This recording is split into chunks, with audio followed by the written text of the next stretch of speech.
Bismillahirrahmanirrahim. Assalamu alaikum students. Today we will study the previous first chapter, Introduction of Anatomy.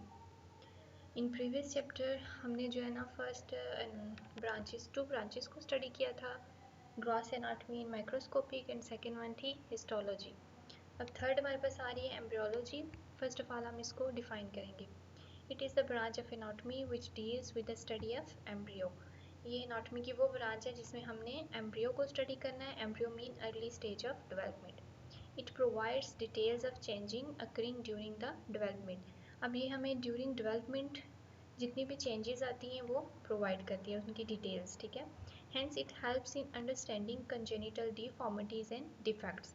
अब during development जो भी congenital deformities and defects आएंगे, congenital deformities and defects mean metabolic disorders. ठीक है, मतलब उसकी जो functional या स्ट्रक्चरल एबनॉर्मलिटीज़ आ जाती हैं, या उसकी जो भी डिफेक्ट्स आएंगे, जैसे कि हेयरिंग डिफेक्ट्स है और उसका साइज़ भी चेंज हो सकता है, उसकी शेप चेंज हो सकती है, फिंगर जैसे 5 से 6 हो सकती हैं. इस तरह के जो डिफेक्ट्स आएंगे ये हम किस में स्टडी करेंगे? एम्ब्रियोलॉजी में स्टडी करेंगे. ठीक है. For example the study of how human embryos develop from fertilisation to birth.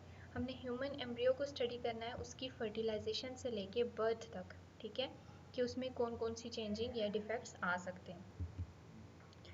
Then हमने देखना है, हमारे पास नेक्स्ट आ रही है अप्लाइड एनाटमी. ठीक है, अप्लाइड एनाटमी के नाम से ज़ाहिर हो रहा है कि ये कोई भी अप्लाइड मेथड है. ठीक है, इसको हम कैसे डिफाइन करेंगे कि it is the branch of anatomy that deals with the study of diagnosis of disease. ठीक है, इसमें हमने डिजीज़ को कैसे डायग्नोज करना है वो स्टडी करना है.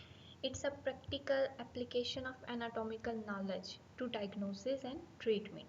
ये हमारे पास क्या है? एक प्रैक्टिकल एप्लीकेशन है या फिर अप्लाइड कोई भी मेथड है. ठीक है, जिसके थ्रू हमने किसी भी डिजीज़ को डायग्नोज भी करना है और उसकी ट्रीटमेंट कैसे होती है ये भी देखना है. जैसे एग्जांपल में उन्होंने क्या चीज़ बताई हुई है? एक्सरे. अब किसी भी बोन का एक्सरे हम करें तो उसके थ्रू हम पता कर सकते हैं, हमें पता चल जाता है कि इसको कौन सी डिजीज़ है या उसकी ट्रीटमेंट भी आगे क्या हो सकती है. ठीक है, ये हमारे पास एक अप्लाइड मेथड हो सकता है या अप्लाइड एप्लीकेशन हो सकती है. देन हमारे पास आ जाता है क्रॉस सेक्शन एनाटमी. अब क्रॉस सेक्शन एनाटमी में क्या है कि इसमें हमने बॉडी के जिस भी पार्ट को हमने स्टडी करना है ना, उसको क्या करना है? हमने कट करके स्टडी करना है, ट्रांसवर्सली कट करना है. ठीक है, उसके क्रॉस सेक्शनल पार्ट को, कि हमने जिस पार्ट को कट करना है वो परपेंडिकुलर होगा टू इट्स एक्सिस. ठीक है, इसको हम कैसे डिफाइन करेंगे कि it is a branch of anatomy that deals with the study of cross sectional part of human body. कि ह्यूमन बॉडी का हमने क्रॉस सेक्शनल पार्ट उसको स्टडी करना है. ठीक है, it's a transverse cut through the structure और tissue. कि जिस टिश्यू या स्ट्रक्चर को हम स्टडी कर रहे हैं वो ट्रांसवर्सली कट करके ही स्टडी करेंगे.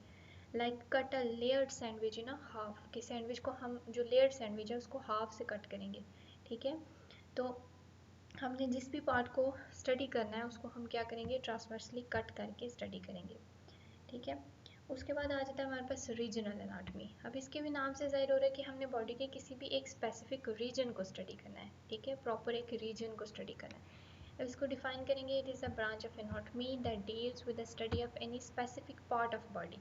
मतलब बॉडी का कोई भी एक स्पेसिफिक पार्ट लेना है. For example study of inter relationship of all the structures in a specific body region. ठीक है, कि एक स्पेसिफिक बॉडी रीजन में हमने तमाम स्ट्रक्चर्स का इंटर रिलेशनशिप आपस में देखना है. जैसे कि एब्डोमेन. ठीक है, डायग्राम में जैसे एब्डोमेन की एग्जांपल है तो उसका आपस में क्या इंटर रिलेशनशिप है बाकी पार्ट्स के साथ.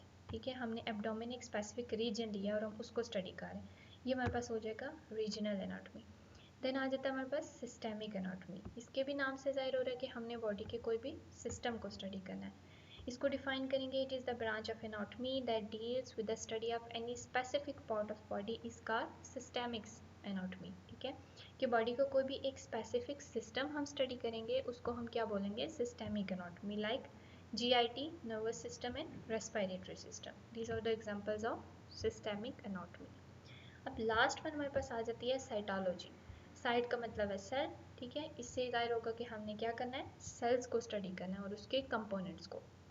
इसकी डेफिनेशन है, it is the branch of anatomy that deals with the study of structure of cells and its components. इसमें हमने क्या करना है? सेल्स और उसके कंपोनेंट्स को स्टडी करना है अंडर द माइक्रोस्कोप. ठीक है, माइक्रोस्कोपिक एग्जामिनेशन है या फिर अपीयरेंस ऑफ सेल्स हमने देखनी है, लाइक ऑनियन सेल्स एग्जामिनेशन जो आप सब मैट्रिक में पढ़ चुके हैं. ठीक है, Okay, thank you students. Hopefully you have understood this lecture. Allah Hafiz.